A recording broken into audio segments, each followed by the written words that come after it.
मैं आपको आज ये ऑपरेटिंग लीज वाला जो एरिया है ना, ये बुक से ही समझा देता हूँ। देखो आपकी बुक में भी है ना, दोनों के डिफरेंस के बारे में बात की गई है। वालेकुम सलाम पुष्पा, वालेकुम सलाम। ये देखो, ये आपकी बुक ने क्या किया है, ये बताया गया डिफरेंस। सबसे पहला डिफरेंस है टाइटल का, फिर है टर्म का, फिर है अकाउंटिंग ट्रीटमेंट का डिफरेंस, फिर टर्मिनेशन का डिफरेंस है,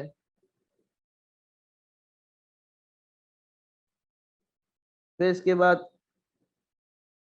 रनिंग कॉस्ट। रनिंग कॉस्ट का मतलब जो आपके मेंटेनेंस वगैरह के एक्सपेंस है उसका। तो ये सारी चीजें आपको आपके आपकी बुक ने खुद बताई, क्योंकि उससे अंदाजा है कि जब बच्चे इस एरिया को पढ़ेंगे तो इश्यूज आना शुरू हो जाएंगे। तो हम एक काम करते हैं, इसको बुक के अकॉर्डिंग पढ़ते हैं, ताकि आप जब बुक को खुद से रीड कर रहे हो या रीड करने जाएंगे तो हो सकता है कि आपको इशू आएगा, तो उस वक्त कोई इशू ना हो। वालेकुम अस्सलाम ताला मेरे बेटे। टाइटल को सबसे पहले समझते हैं। Once finance lease is expired, title का मतलब है ओनरशिप। टाइटल का मतलब है ownership. once once finance lease is expired, the lessee can purchase an asset at a bargain price। Bargain price का मतलब क्या है? हो सकता है कि जो प्राइस हो उसमें कोई डिस्काउंट भी मिल जाए। लेट्स सपोज हमारे पास तीन तरह की प्राइस होती हैं। तीन तरह, एक होती है लिस्ट प्राइस, एक होती है डिस्काउंटेड प्राइस,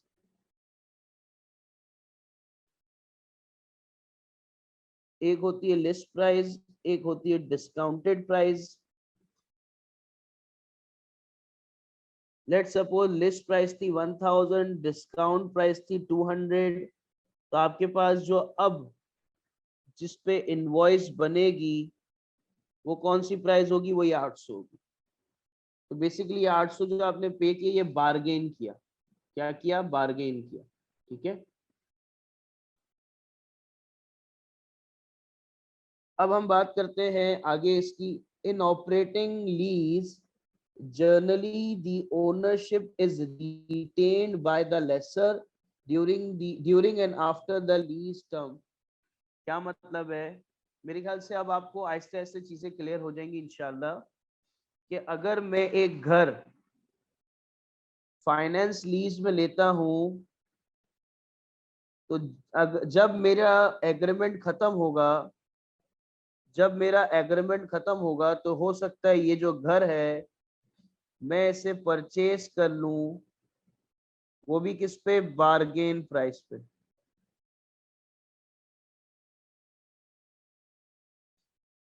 सही है।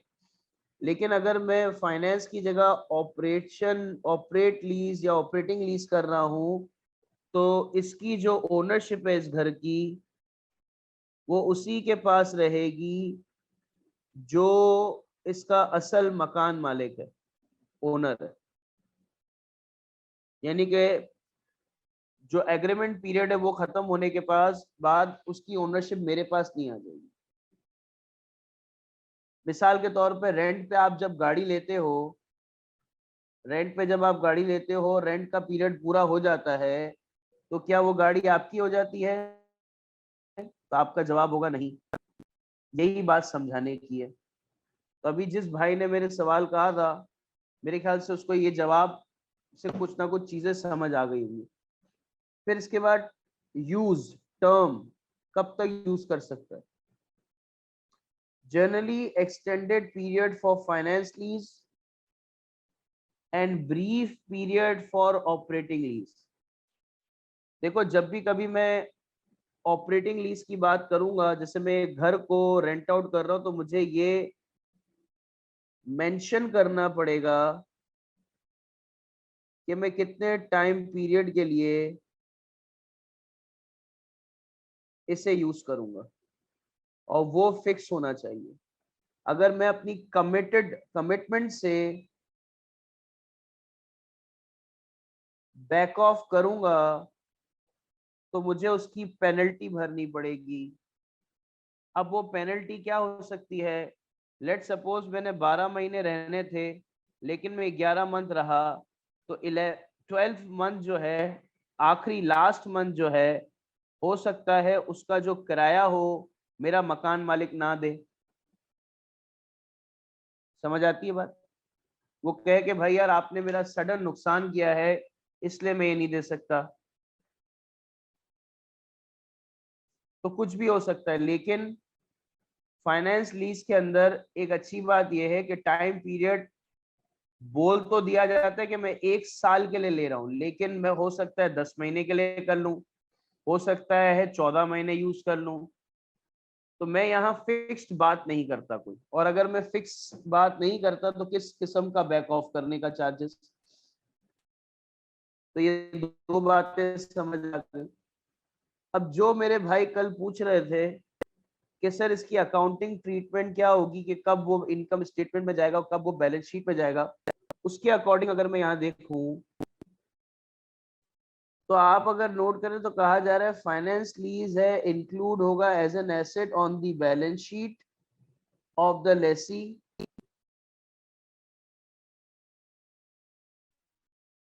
whereas whereas operating lease is treated as an off balance sheet। देखो बेटा, आपके पास जो फाइनेंस लीज है उसे आप एज अ एसेट ट्रीट करते हो, और मेरे प्यारे भाई जो ऑपरेटिंग लीज है उससे आप एक्सपेंस ट्रीट करते हो। ठीक है? एसेट को हमेशा आप बैलेंस शीट में लेके जाते हो, और एक्सपेंस को हमेशा इनकम स्टेटमेंट में लेके जाते हो। ये बात समझ आ गई आपको? इसकी एक मिसाल मैं अकाउंटिंग से रिलेट करूंगा, और वो ये है, जैसे मिसाल के तौर पे आपका एक एक्सपेंस है,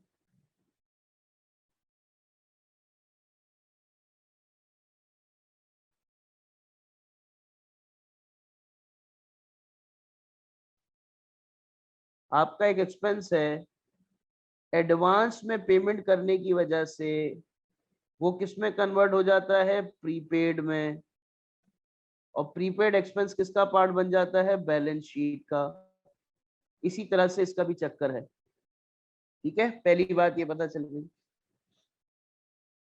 accounting standard provide some quantitative criteria to classify lease between. अब जाहिर सी बात है, आप जैसे प्यारे बच्चे उनके पास भी थे जो इस तरह के गहरे सवाल कर सकते थे कि सर ऐसा क्या है, ऐसी वो कौन सी चीजें हैं जिसको देखने के बाद हमें ये पता चले कि ये बैलेंस शीट का आइटम है या फिर इनकम स्टेटमेंट का। बात तो बिल्कुल वैलिड थी। अब इस चीज के लिए अकाउंटिंग ने क्या कहा? इस चीज के लिए अकाउंटिंग ने क्या कहा कि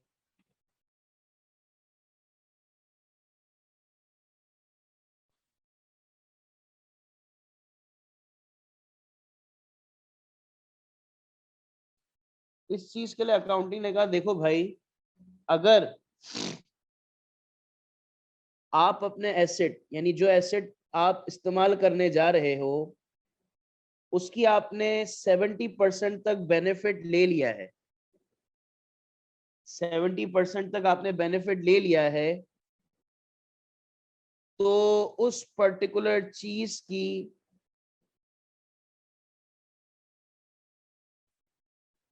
आपने जो टर्म, आवाज आ रही है ना बेटा आप लोगों को?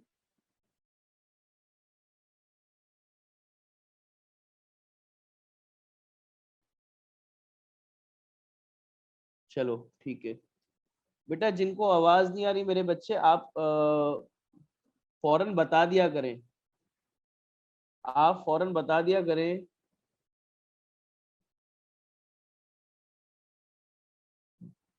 आ रही है, ठीक है बेटा। जिनको अगर आवाज ना आए और मैं आपके मैसेज को रीड ना कर पाऊँ, तो आप काइंडली मुझे है ना व्हाट्सएप पे मैसेज कर दिया करें, ताकि कोई बच्चा उसका लेक्चर मिस ना हो जाए। ठीक है बेटा। तो नेक्स्ट टाइम अगर कोई ऐसा स्टूडेंट हो जिसको आवाज ना आए, और मैं क्योंकि चैट बंद कर देता हूँ पढ़ाते वक्त, तो इसलिए आप क्या करें,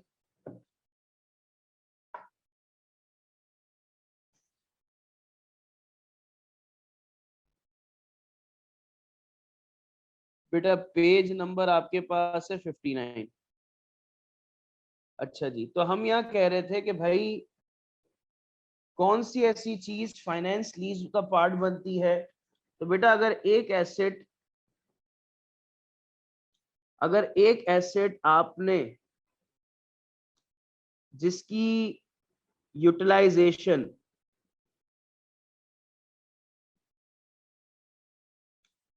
75% तक कर ली है, तो वो किस में आ जाएगा,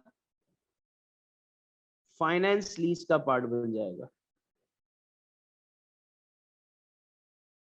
फिर इसके बाद फाइनेंस लीज की एक और बात बताई गई कि इसकी जो प्रेजेंट वैल्यू है,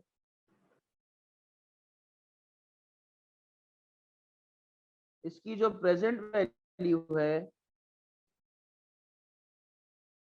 वो क्या होनी चाहिए, एटलीस्ट उसकी जो पेमेंट है उसमें 90% एसेट की वैल्यू। मिसाल के तौर पे कल एक स्टूडेंट ने पूछा था कि सर इंस्टॉलमेंट और फाइनेंस लीज में क्या फर्क है। ठीक है, देखो बेटा दो चीजें, एक है गाड़ी, कार, जिसकी कीमत है लेट सपोज 20 लाख। ये मिस्टर ए है, ये वो गाड़ी खरीदने जाते हैं, परचेज करने जाते हैं, और कहते हैं कि भाई ऐसा है कि मुझे गाड़ी खरीदनी है, लेकिन मैं आपको जो कैश से पेमेंट करूंगा ना, वो 3 साल में करूंगा। 3 इयर्स में मैं आपको क्या करूंगा, पेमेंट करूंगा। तो बैंक कहती है ठीक है सर, कोई मसले वाली बात ही नहीं है, आप हमें 3 साल में पेमेंट कर देना, लेकिन शर्त यह है कि आपको डाउन पेमेंट देनी पड़ेगी। उसने बोला कि भाई डाउन पेमेंट क्या होती है। तो बैंक ने समझाया, देखे सर, जब भी कभी आप कोई चीज खरीदते हैं ना, तो आपको पहले कुछ पैसे देने पड़ते हैं। तो बोला कितने पैसे देने पड़ते हैं। बोला सर आपको पैसे देने पड़ते हैं लेट सपोज 5 लाख। तो आपने पूछा, यानी मिस्टर ए ने पूछा, तो सर इसका मतलब क्या है, ये एसेट क्या 25 लाख का है। बोला नहीं सर, 25 लाख का नहीं है, ये एसेट है तो 20 लाख का, लेकिन आपने इसमें 5 लाख मुझे क्या दे दिए, as a security deposit, as a down payment जिसे कहते हैं। बोला इससे क्या फायदा होगा। बोला अभी बताते हैं आपको। बोला सर आपका एसेट कितने का था, 20 लाख का, 5 लाख आपने दे दिए, अब आपकी वैल्यू कितनी बची एसेट की। मैं कहा सर 15 लाख। बोला सर आपको ये 15 लाख की पेमेंट करनी है 3 सालों में। 3 साल का मतलब ये है कि 36 महीने, 36 मंथ्स। वालेकुम अस्सलाम जुल्फिकार। 36 मंथ, यानी पर मंथ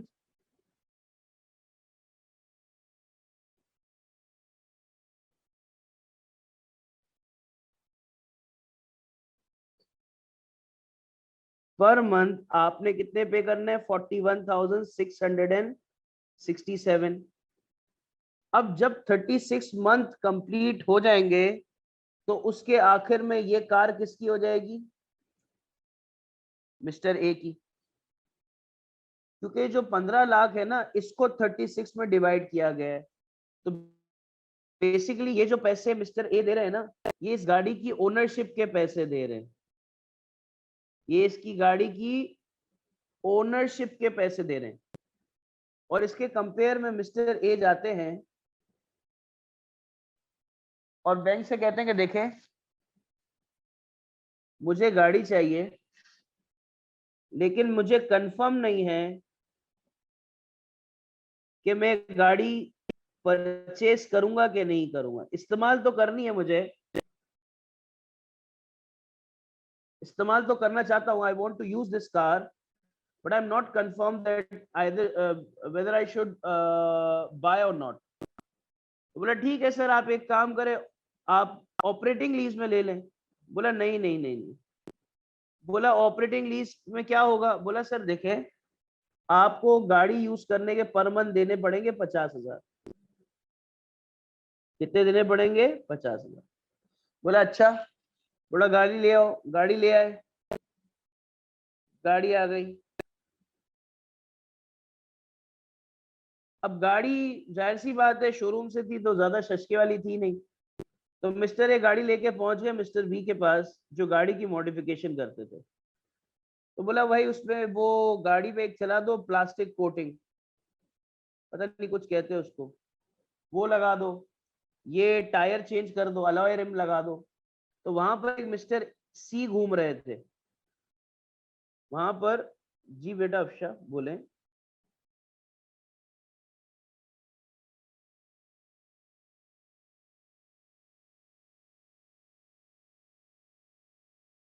जी बेटा अफशा बोले।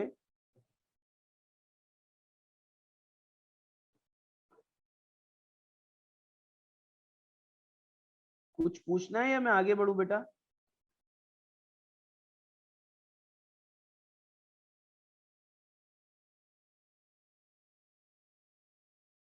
तो मिस्टर सी वहां मौजूद थे।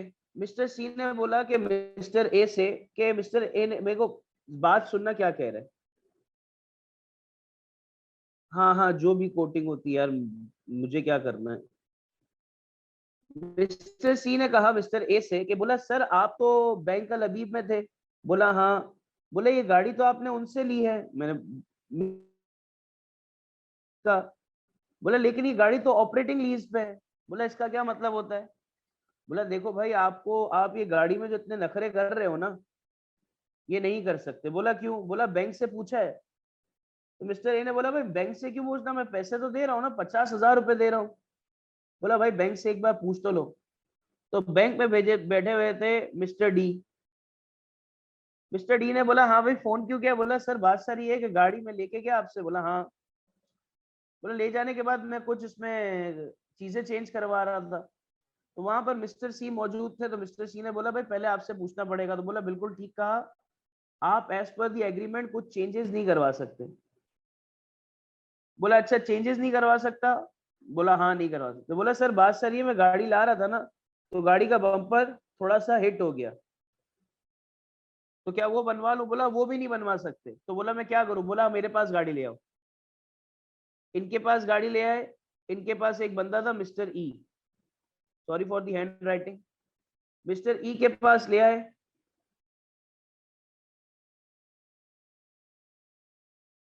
बेटा एग्रीमेंट का जो वर्ड यूज किया है मैंने ऐसे ही स्टोरी बनाने के लिए किया है, ठीक है बेटा?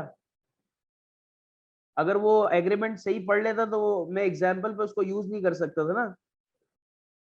अगर वो एग्रीमेंट सही पढ़ लेता ना बेटा, तो फिर मिस्टर सी की कैरेक्टर की कोई जरूरत ही नहीं पड़ती, मिस्टर ए को सब पता होता।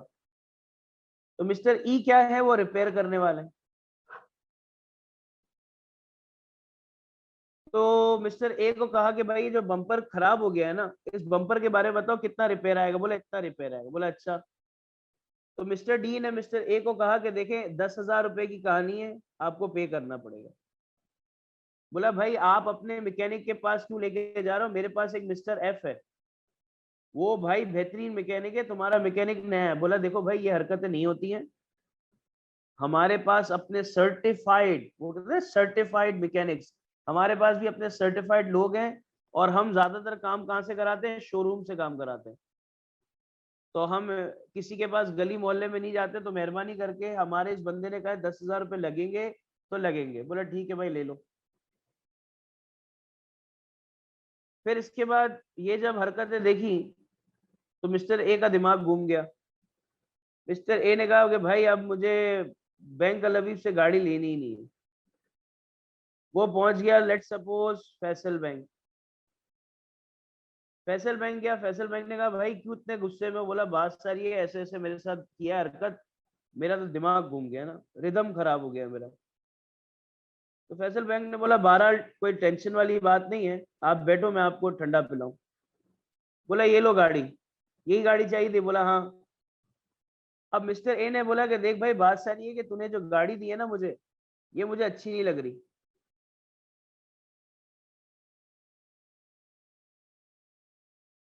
बोला अच्छा। मिस्टर मिस्टर फैसल बैंक वाले ने बोला कि मिस्टर फैसल बैंक में एक बंदा था मिस्टर आई। मिस्टर आई ने बोला कि अच्छा भाई अगर अच्छी नहीं लग रही तो क्या करना है। बोला भाई मुझे इसमें अलॉय रिम चेंज कराना है, क्या मैं करवा सकता हूँ। बोला हाँ करवा लो। बोला जबरदस्त। बोला इसमें मैं कोटिंग करवा सकता हूँ। बोला हाँ करवा लो। बोला भाई बात सारी है कि अगर लेट सपोज मैं गाड़ी चला रहा हूँ कहीं ठुक ठुका जाए तो मैं उसको रिपेयर करा लूँ। बोला हाँ करा लो। बोला यार ये तो सब बातें मान रहा है मेरी, ये तो कितना औसम है। बोला हाँ भाई औसम तो है। बोला अच्छा एक बात बताओ, अगर लेट सपोज गाड़ी कल को कोई जल जाती है, बिजली गिरी और गाड़ी जल गई, तो उसका नुकसान कौन भरेगा। बोला तू ही भरेगा, जब इतने सारे नखरे तुझे चाहिए तो ये भी तू ही भर। बोला अच्छा। तो अब यहाँ पर मुझे ऐसा लग रहा है कि भाई ये गाड़ी के साथ साथ इस गाड़ी के जितने भी रिस्क एंड रिवॉर्ड हैं वो भी क्या ट्रांसफर हो रहे हैं। तो मैंने बोला अच्छा भाई मुझे मंथली कितना पे करना पड़ेगा।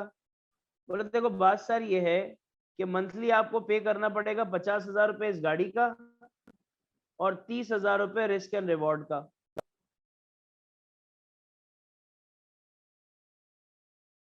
जुल्फिकार ने कहा अगर मैं टच कर लेता तो गाड़ी खुद जल जाएगी। अच्छा अच्छा अच्छा, सही जा रहा है बेटा, तू सही जा रहा है बेटा, पढ़ ले बेटा पढ़ ले। रात के 11:30 बजे तू ये बातें कर रहा है मेरे बच्चे, पढ़ ले बेटा। अब हमने क्या, अब देखो इंस्टॉलमेंट में कितना पर मंथ पे कर रहे थे, 41,667। ऑपरेटिंग लीज में कितना पे कर रहे हैं, 50,000। और यहाँ कितना पे कर रहे हैं, 50,000 अलग और 30,000 अलग। इसका मतलब यह है कि फाइनेंस लीज में जो आप मंथली पे करते हो वो सबसे ज्यादा पे करते हो, क्योंकि शश के आप ज्यादा पे क्यों कर रहे हो, इसकी वजह से। समझ आई बात।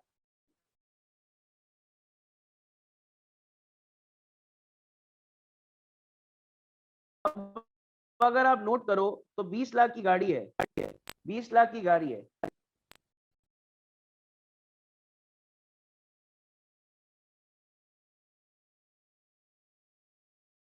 बिल्कुल सही कह रहे हो बेटा, बिल्कुल सही कह रहे हो। संदेश बिल्कुल सही कह रहे हो आप। वालेकुम सलाम हसनैन, कैसे हो भाई, ठीक हो। अच्छा जी, बैक टू द पॉइंट। बोला कि भाई इस गाड़ी को कितना यू, बोला भाई मैंने इस गाड़ी के ना 75%, 75 मतलब ये एक परसेंटेज निकलवाई है कि मोर देन 50%। देखो बात सारी ये है कि अगर एक इंसान मोर देन 50% एक चीज को यूज कर रहा है, वो ओनर तो नहीं है लेकिन नियर टू ओनर है। जब एक बंदा सारे ये वाले नखरे खुद कर रहा है without asking this particular without asking this particular man, so it means that he is not the owner but he is pretending or he is treated like an owner। जैसे हम प्रेफरेंस शेयर होल्डर के बारे में बात करते हैं ना बेटा, कि प्रेफरेंस शेयर होल्डर है तो इक्विटी का पार्ट, लेकिन लायबिलिटी की तरह ट्रीट करता हूं, वैसे ही यहां पर ये है। अब मैंने पे कर दी इतनी कॉस्ट कि वो मेरे पूरे एसेट की कितनी अमाउंट बन गई, 90%। अब देखो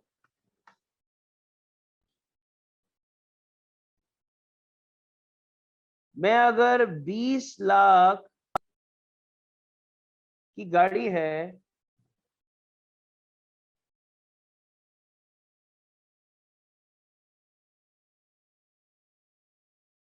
आ, बिल्कुल भाई, तीनों लेक्चर की रिकॉर्डिंग माशाल्लाह से यूट्यूब चैनल पे भी है और पोर्टल पे भी है। अगर आप ARTT के स्टूडेंट हैं तो आपको बिल्कुल मिल जाएगी भाई, और अगर आप ARTT के स्टूडेंट नहीं हैं तो आप वो लेक्चर यूट्यूब से भी देख सकते हैं मेरे दोस्त। तो इंशाल्लाह आपको चीजें मिल जाएंगी ना। अब अगर आप नोट करो, तो अगर आप इस बात को देखो, तो आप पर मंथ 80,000 पे कर रहे हो, पर मंथ 80,000 पे कर रहे हो। तो अगर आप नोट करो, आपने अगर इस एसेट को 2 साल भी यूज किया है ना, यानी कि 24 महीने भी यूज किया, तो आपने अभी तक इसके पैसे कितने पे कर दिए? 19,20,000। कितने पे कर दिए हैं? 19,20,000, जो कि कितना बनता है? 96% बनता है। अब अगर आप 19,20,000 पे करने के बाद कहते हो कि भाई मुझे एसेट नहीं खरीदती, ये गाड़ी नहीं चाहिए, मुझे दूसरी गाड़ी चाहिए, तो मुझे बताओ मिस्टर आय कोई नखरे करना चाहिए? मना करेगा मिस्टर आय आपको? बिल्कुल भी मना नहीं करेगा। उसको क्या, उसने बोला भाई मैं, मुझे तो सारी की सारी रकम इसने दे दी, हर चीज इसने मुझे पहले दे दी अच्छे तरीके से, मैं इसको क्यों मना करूंगा? तो बेटा मैंने ये जो पैराग्राफ, ये जितनी भी चीजें थी ना बेटा, ये जिसको मैं ये हाईलाइट कर रहा हूँ, ये सारी की सारी चीजें बेटा मैंने कोशिश की कि कल मैं क्लास के एंड में ना थोड़ा सा थक गया था, गला दुख रहा था, तो मैंने बच्चों को, आप बच्चों को ठीक तरीके से इंस्टॉलमेंट के बारे में जब आप बच्चे पूछ रहे थे ना, मैंने ठीक तरीके से जवाब नहीं दिया था थकन की वजह से। तो मैंने कोशिश की कि आज ये एग्जाम्पल के थ्रू मैं आपको तीनों चीजें साइमल्टेनियसली समझा दूं। तो उम्मीद करता हूँ कि आपको तीनों चीजें समझ आ गई होंगी।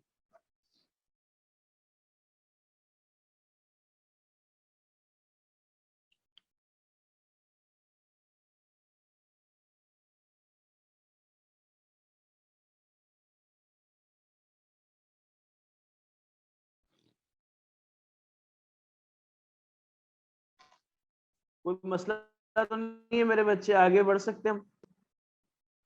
ब्रेक ले लूं 2 मिनट का? यार बात सारी ये है कि मुझे 10 मिनट और पढ़ाने दो, मैं 11:15 बजे ऑफ ही कर दूंगा।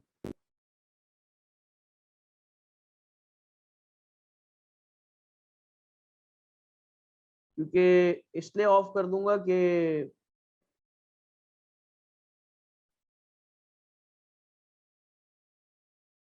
हो सकता है कि आज कहीं बच्चों को जाना हो, कोई मसला हो। लेकिन कल की जो क्लास होगी ना भाई, कल की इंशाल्लाह 2 आवर्स की क्लास है हमारी। कल की क्लास हमारी 2 आवर्स की है। हाँ, जो बच्चे कह रहे हैं ना कि भाई मेरी वॉइस बीच बीच में कट रही है, तो बिल्कुल मेरे बच्चों, ये थोड़ा सा इंटरनेट का इशू है। मैं कोशिश कर रहा हूँ कि चीज रिजॉल्व हो जाए। तो कल की क्लास 2 आवर की होगी, जिसमें मैं ये चैप्टर पूरा वाइंड अप कराऊंगा और सारी चीजें एंड करवाऊंगा। ठीक है जी, आगे बढ़ते हैं। अब आपके पास डेट फाइनेंस से रिलेट, वो भी लॉन्ग टर्म डेट फाइनेंस से रिलेट एडवांटेजेस के बारे में कहा गया है। यार कोशिश मेरी होगी कि मैं टाइमिंग रखूं 10:30 से लेकर 12:30 तक। आप लोगों की 1 मिनट में क्लास देख लूं कि वो क्लास हमारे पास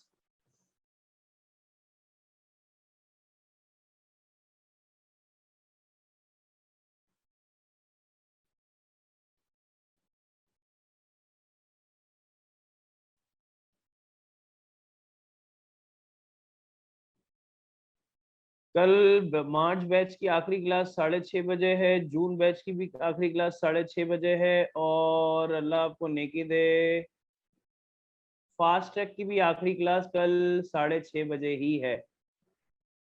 सॉरी, 6 बजे तक है। तो कल सारे बच्चे 6 बजे तक फ्री हो जाएंगे, तो इंशाल्लाह मैं आप लोगों को 10:30 से, नहीं बेटा फिजिकल क्लास क्यों होगी? आप लोगों की फिजिकल क्लास तो वैसे होती है, मैं FAQ की बात कर रहा हूँ। FAQ की क्लास आपकी होगी 10:30 से 11:30 इंशाल्लाह, 2 घंटे की क्लास होगी। अब हम आगे बढ़ते हैं। यहाँ देखो आपके पास एडवांटेज में बोला गया है कि coincidence with the long term strategy.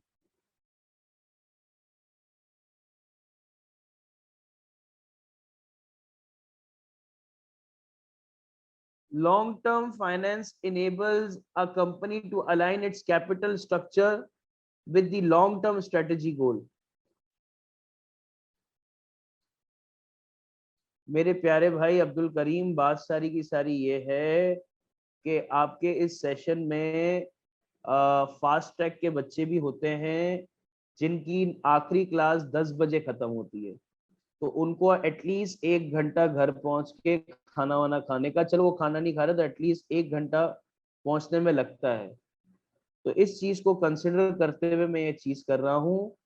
दूसरी चीज, मेरी भी आखिरी जो क्लास हो, कोई भी ऐसी चीज एक्टिविटी वगैरह होती है ना, वो भी 11 बजे तक मैं कोशिश करता हूँ कि वाइंड अप कर लूँ, ठीक है, क्योंकि मैं 6 बजे आप लोगों को पढ़ा के फिर ऑफिस जाता हूँ, तो वो कुछ वहाँ के काम होते हैं। तो मेरे भाई मैं मजबूर हूँ कि मैं टाइम को आगे नहीं बढ़ा सकता, लेकिन मेरी कोशिश होती है कि मैं ज्यादा डिले ना करूँ, ठीक है ना मेरे भाई। तो आप प्लीज ये 10-15 दिन है, इसमें अगर आप बर्दाश्त कर ले तो ज्यादा बेहतर होगा।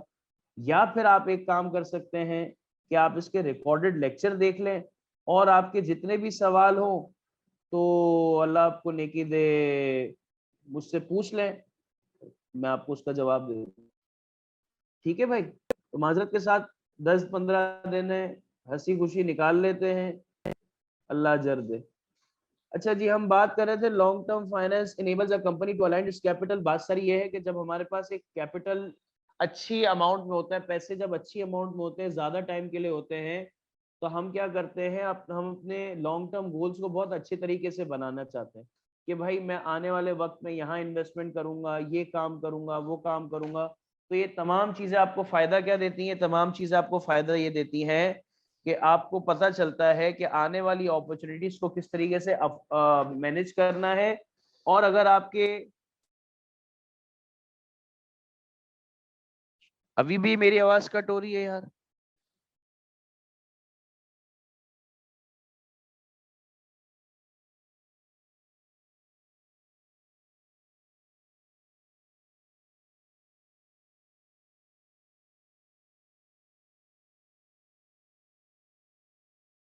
आपकी जो अफोर्डेबिलिटी है, affording business more time to realise return, देखो जिस जाहिर सी बात है, जब आपके पास पैसे ज्यादा होंगे ना, तो आप बड़ी अपॉर्चुनिटीज में जब पैसे लगाओगे ना, तो आप टेंशन में नहीं होगे कि यार जल्दी पैसे आने चाहिए, रिटर्न जल्दी आएगा तभी मुझे फायदा होगा। क्योंकि देखो लॉन्ग टर्म प्रोजेक्ट्स में आपको रिटर्न थोड़ा लेट मिलता है। जब आपको रिटर्न लेट मिलता है ना, तो मसला ये होता है कि आपको चीजें क्या करनी पड़ती हैं, बचा के रखनी। मिसाल के तौर पे अगर आपकी एक पेमेंट है जो कि 3 महीने में है, और एक पेमेंट है जो कि 6 महीने में आपको देनी है, और अगर मैं इसको इस तरीके से समझाऊं, इस तरीके से समझाऊं कि भाई,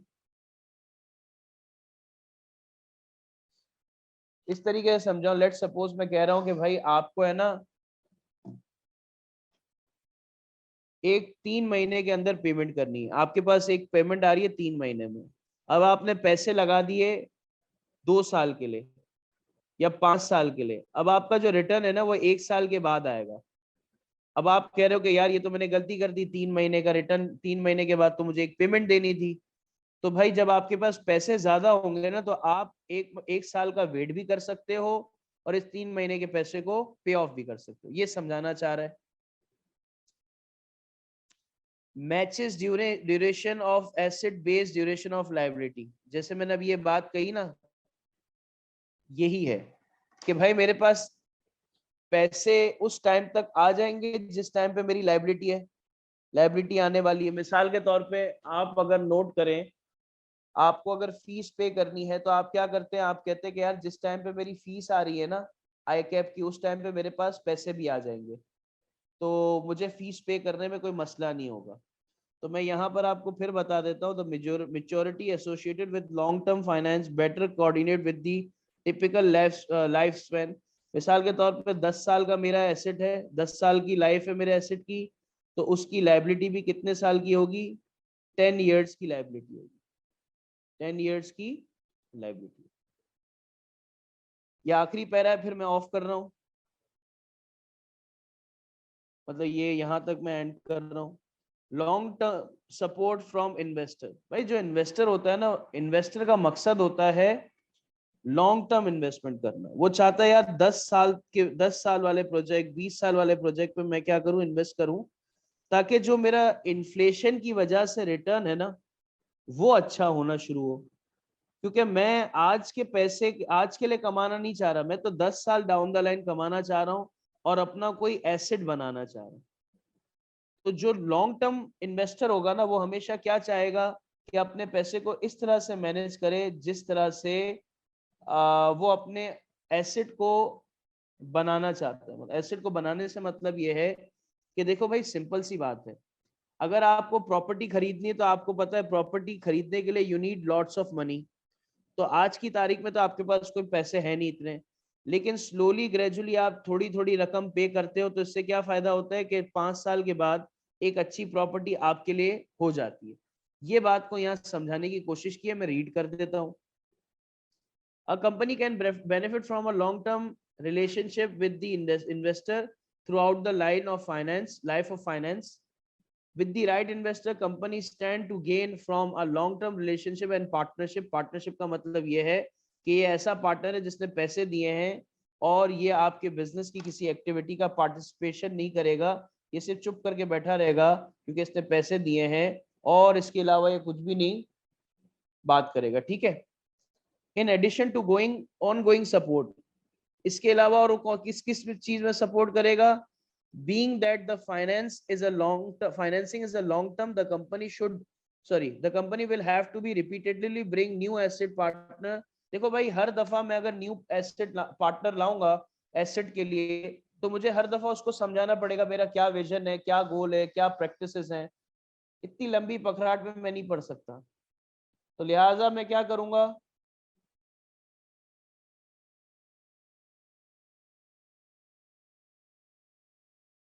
लिहाजा मैं क्या करूंगा, मैं एक ही बंदा रखूंगा जिससे मुझे ज्यादा फायदा मिले। ठीक है।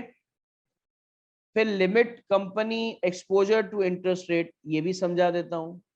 Long term interest fix rate finance minimize the refinancing risk. देखो भाई, जब मैं एक बंदे से बात करके रखी है कि भाई मैं आपको 5 साल तक का रिटर्न, 5 साल मैं आपको बिल्कुल हो सकता है एडवांटेज भी हो सकता है, डिसएडवांटेज भी हो सकता है। मैं एक बंदे को कह रहा हूँ कि देखो 5 साल में, 5 साल तक मैं आपको हर महीने 1000 रुपए पे करूंगा। तो ये 1000 रुपए पे करने वाली बात मैं एक बंदे से कर सकता हूँ। लेट सपोज मैंने ये बात की एक बंदे से 2001 में, तब इंटरेस्ट रेट था 10%। अब एक बंदा आया 2002 में, उस बंदे को मैंने कहा कि भाई मैं आपको 1000 रुपए दूंगा हर महीने, तो बोलेगा नहीं भाई, इंटरेस्ट रेट ही 1100 रुपए चल रहा है, यानी इंटरेस्ट इंटरेस्ट कितना मिल रहा है, 1100 का, तू मुझे एटलीस्ट 1100 तो दे। तो मैं क्या करूंगा, हर दफा नया बंदा आएगा तो नई डिमांड लाएगा, नया इंटरेस्ट रेट लाएगा, इसलिए मैं किसी एक ही बंदे से ताल्लुक बना लेता हूँ और उससे मैं क्या करता हूँ, रिलेशन बना के उसको कोशिश करता हूँ कि भाई एक ही इंटरेस्ट रेट पे पूरी कहानी रहे, ताकि बार बार मुझे अपने रेट्स को चेंज ना करना पड़े। डाइवर्सिफाई का मतलब होता है, डाइवर्सिफाई का मतलब होता है कि भाई आपका जो पोर्टफोलियो है ना, मिसाल के तौर पे एक्सपीरियंस,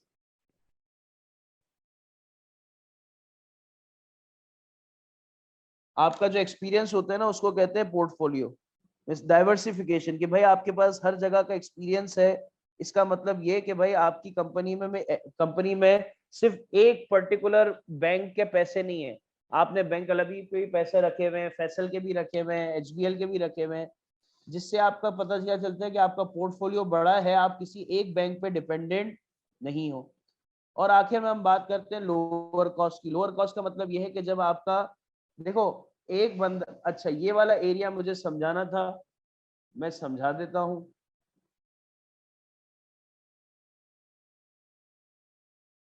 देखो बेटा, एक बंदा है जिसे 12 महीने के लिए लोन देना है, 12 महीने इंटरेस्ट देना है, और एक बंदा है जिससे मैंने देना है लेट्स सपोज 36 मंथ इंटरेस्ट। बात समझ रहे हो? एक बंदा है जिसे 12 महीने इंटरेस्ट देना है, एक बंदा है जिसे 36 मंथ, 36 मंथ तक इंटरेस्ट देना है। एक का इंटरेस्ट रेट है 10%, एक का इंटरेस्ट रेट है 8%। दोनों की अमाउंट है लेट सपोज 10 लाख।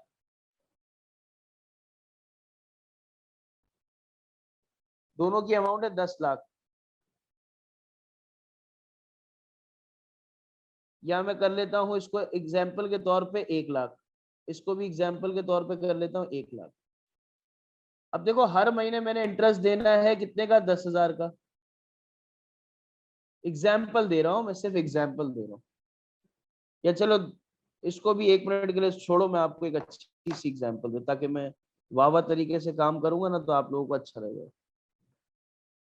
अफशा बेटा अगर आपको जाना हो तो आप प्लीज जा सकती हैं, कोई मसले वाली बात नहीं है।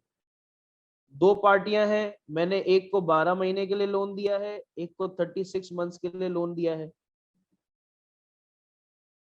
ईयरली इंटरेस्ट कितना चार्ज होगा, 10%। ईयरली इंटरेस्ट रेट कितना चार्ज होगा, 8%। इसका मतलब 10,000 साल का, 8,000 साल का, 8,000 साल का, 8,000 साल का। ठीक है बेटा, अब बात सारी ये है कि मुझे एक बात बताओ, जिससे मैं 12 महीने के लिए, जिसको मैं 12 महीने के लिए लोन दे रहा हूं, उससे मैं कितना इंटरेस्ट ले रहा हूं, ज्यादा। जिसको मैं 36 मंथ के लिए लोन दे रहा हूं, उससे मैं साल का कितना इंटरेस्ट, उसको मैं साल का कितना इंटरेस्ट दे रहा हूं, 8। ऑल दो आप पर ईयर 8,000 दे रहे हो कंपेयर टू दिस, लेकिन आप अगर इन टोटल नोट करो तो आप कितने दे रहे हो, 24,000। और यहाँ सिर्फ कितने दे रहे हो, 10,000। तो ये बात समझाने की कोशिश की जा रही थी कि भाई ये फायदा होता है आपका।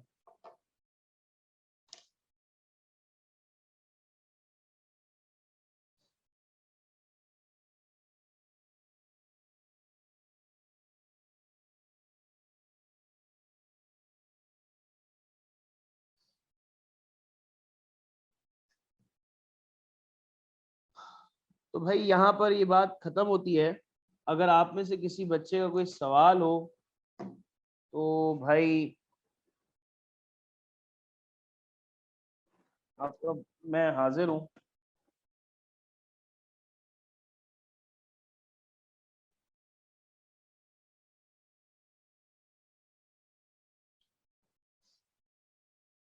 हाँ जी, पूछे अब आपका जो जो सवाल है। फाइनेंस पर्सनल का मतलब एक इंडिविजुअल की इंफॉर्मेशन।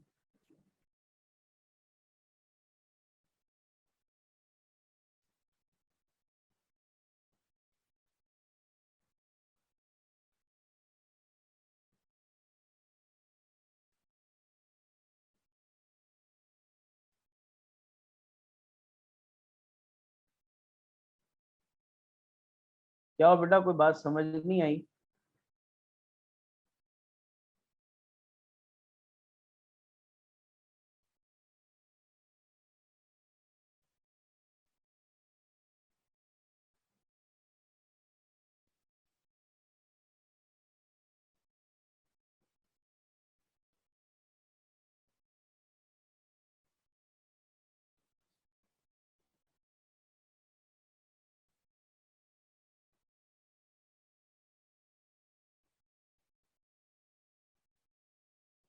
मेरे दोस्त सवाल है लेकिन नेक्स्ट टॉपिक से है, इसलिए कल पूछूंगा। ठीक है बेटा, जैसे आपको ठीक लगे।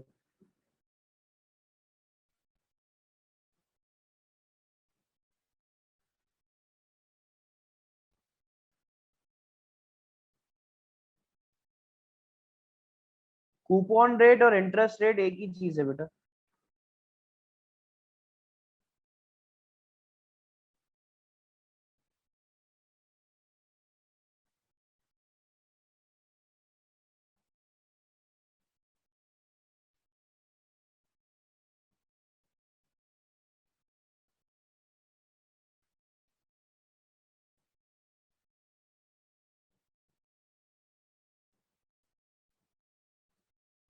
बेटा कल की क्लास में पहली बात इंशाल्लाह ये चैप्टर कंप्लीट भी करा दूंगा और कोशिश मैं करूंगा कि न्यू टॉपिक स्टार्ट कराऊं। ठीक है, क्योंकि मुझे ऐसा लगता है कि यही टॉपिक है जो टाइम टेकन है, बाकी सारे topic with in 2 classes resolve हो जाएंगे। मकसद ये था कि डिटेल चीजों को पढ़ लिया जाए। केवीएट का मतलब होता है बेटा, केवीएट का मतलब है, let me use my headphone, not headphone.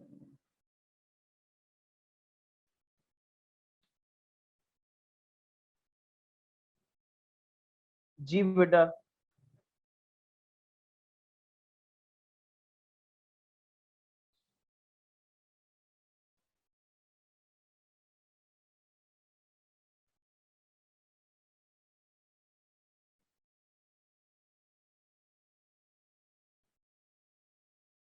Warning को केवीएट कहते हैं। इसके एमसीक्यूज किस टाइप के होंगे? सेल्फ टेस्ट क्वेश्चन में अगर आप देखें तो आपको समझ आएगी कि किस तरह से होंगे। अब्दुल राफी कह रहे हैं सर रात का टाइम होता है, कंसंट्रेट करना थोड़ा मुश्किल होता है। बिल्कुल सही बात है बेटा। कल की क्लास 10:30 से 12 कर ले, नेक्स्ट डे भी 1.5 घंटे ही कर लीजिएगा।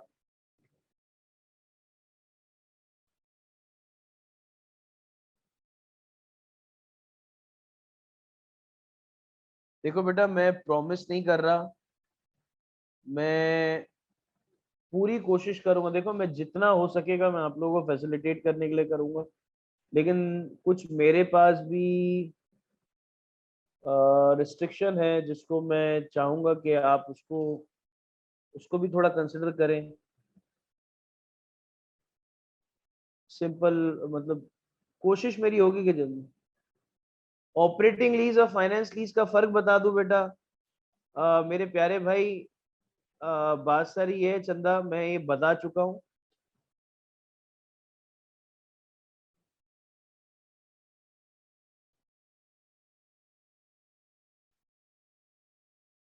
संदेश कह रहे हैं कल की एफएक्यू की क्लास की टाइमिंग कम।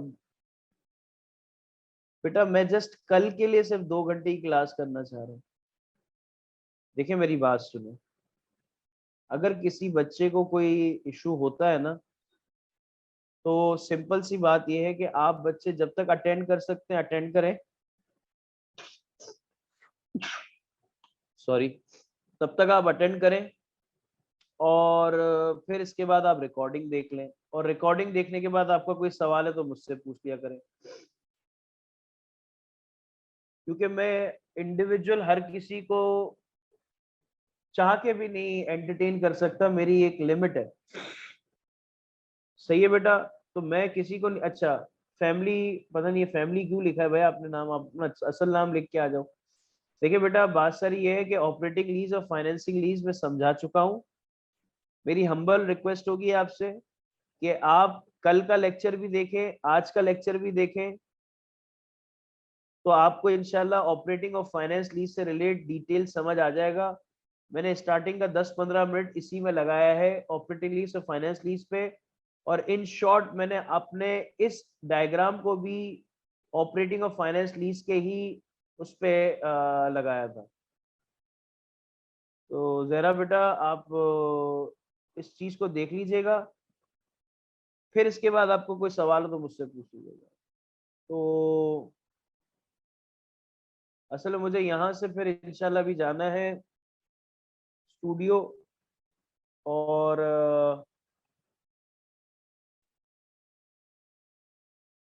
क्योंकि ये जो आप लोगों के एफएक्यूज हैं उसको रिकॉर्ड करने जाना है, तो इंशाल्लाह 12:30 पौने 1 तक, 1 बजे तक तो मैं इंशाल्लाह पहुंच जाऊंगा स्टूडियो, वहाँ रिकॉर्ड करने के लिए सब चीज़ें। तो इसलिए मैं थोड़ा सा गले को बचा के रख रहा हूँ आप लोगों के लिए।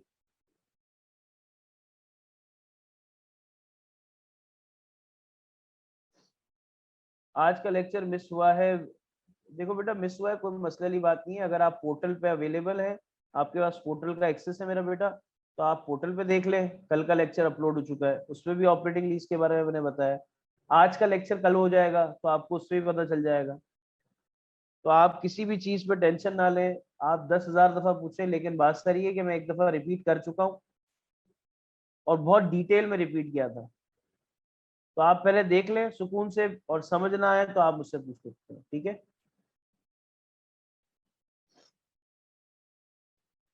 और कोई मेरा भाई?